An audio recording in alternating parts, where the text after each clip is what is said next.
Hello students, NCERT line to line study कर रहे थे। 6th क्लास का चैप्टर नंबर 3 हम पढ़ रहे हैं, पृथ्वी की गतियां।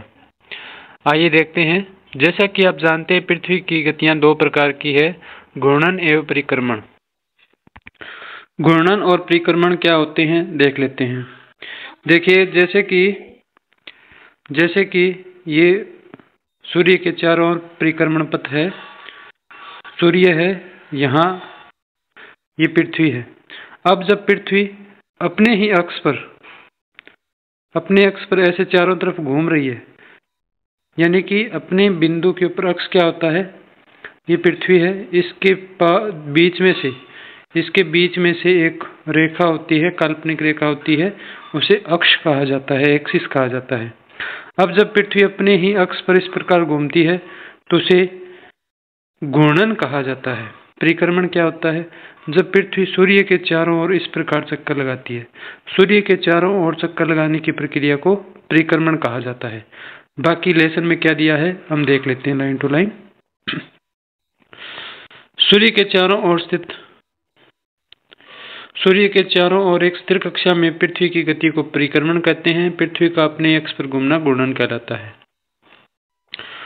पृथ्वी का अक्ष एक काल्पनिक रेखा है जो इसके कक्षीय सतह से 66.5 डिग्री का कोण बनाता है। इसका मतलब ये है कि जैसे ये सूर्य है, देखिए इस डायग्राम में, इस चित्र में ये सूर्य है,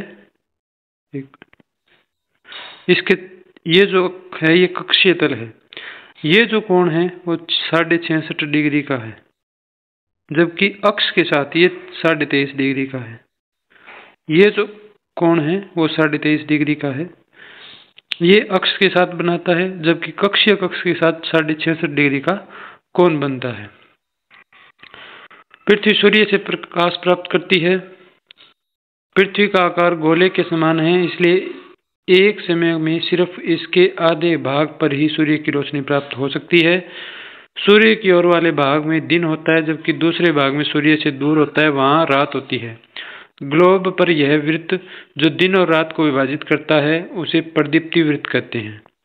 यह वृत्त अक्ष के समान या अक्ष के साथ नहीं मिलता, जैसा कि आप चित्र 3.2 में देख सकते हैं। ये देखिए 3.2 में, यानी कि अक्ष तो इस प्रकार से है परंतु प्रकाशीय वृत्त इस प्रकार से है।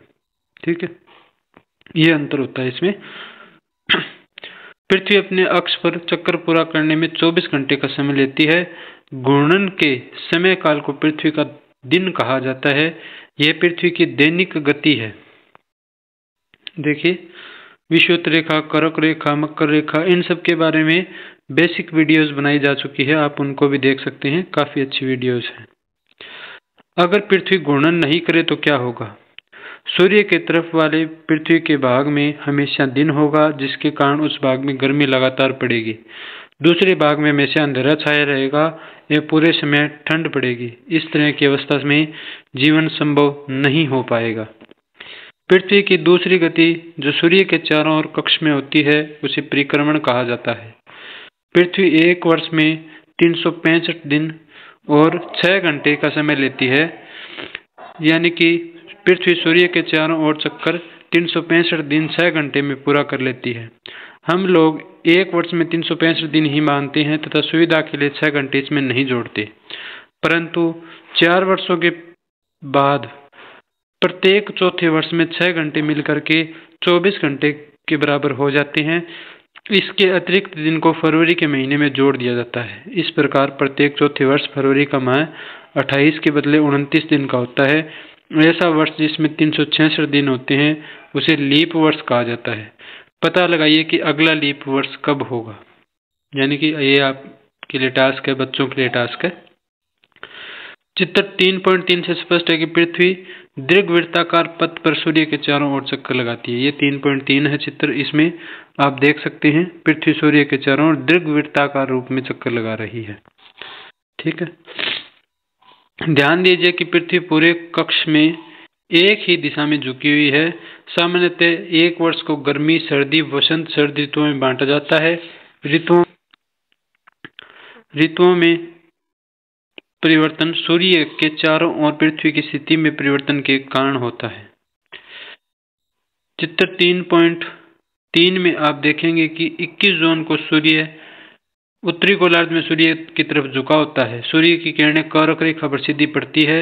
इसके परिणाम स्वरूप इन क्षेत्रों में ऊष्मा अधिक प्राप्त होती है। ध्रुवों के पास वाले क्षेत्रों में ऊष्मा कम प्राप्त होती है, क्योंकि वहां सूर्य की किरणें तिरछी पड़ती है।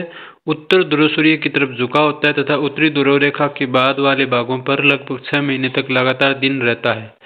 चूंकि उत्तरी गोलार्ध के बहुत बड़े भाग में सूर्य की रोशनी प्राप्त होती है, इसलिए विषुववृत्त के उत्तरी भाग में गर्मी का मौसम होता है। 21 जून इन क्षेत्रों में सबसे लंबा दिन तथा सबसे छोटी रात होती है। पृथ्वी की इस अवस्था को उत्तर आयनात कहते हैं। 22 दिसंबर को दक्षिण ध्रुव के सूर्य की ओर झुके होने के कारण मकर रेखा पर सूर्य की किरणें सीधी पड़ती है। चूंकि सूर्य की किरणें मकर रेखा पर लंबवत पड़ती है, इसलिए दक्षिणी गोलार्ध में बहुत बड़े भाग में प्रकाश प्राप्त होता है। इसलिए दक्षिणी गोलार्ध में लंबे दिन छोटी रात वाली ग्रीष्म ऋतु होती है। इसके ठीक विपरीत उत्तरी गोलार्ध में पृथ्वी की इस अवस्था को दक्षिण कहा जाता है। क्या आप जानते हैं कि ऑस्ट्रेलिया में ग्रीष्म ऋतु में क्रिसमस पर्व मनाया जाता है? 21 मार्च 23 सितंबर को सूर्य की किरणें विषुववृत्त पर सीधी पड़ती है। इस अवस्था में कोई भी ध्रुव सूर्य की ओर नहीं झुका होता, इसलिए पूरी पृथ्वी पर रात व दिन बराबर होते हैं। इसे विषुव कहा जाता है। 23 सितंबर को उत्तरी गोलार्ध में शरद ऋतु होती है, जबकि दक्षिणी गोलार्ध में वसंत ऋतु होती है। 21 मार्च को स्थिति इसके विपरीत होती है। उत्तरी गोलार्ध में वसंत ऋतु तथा दक्षिणी गोलार्ध में शरद ऋतु होती है। इस प्रकार स्पष्ट है कि पृथ्वी के घूर्णन और परिक्रमण के कारण दिन रात और ऋतुओं में परिवर्तन होता है। यह लेसन यहीं तक था। ये लेसन कंप्लीट हो गया। उम्मीद है ये क्लास आपको अच्छी लगी होगी। अच्छी लगी है तो लाइक करें, चैनल को सब्सक्राइब करें, आगे से आगे शेयर करें। धन्यवाद।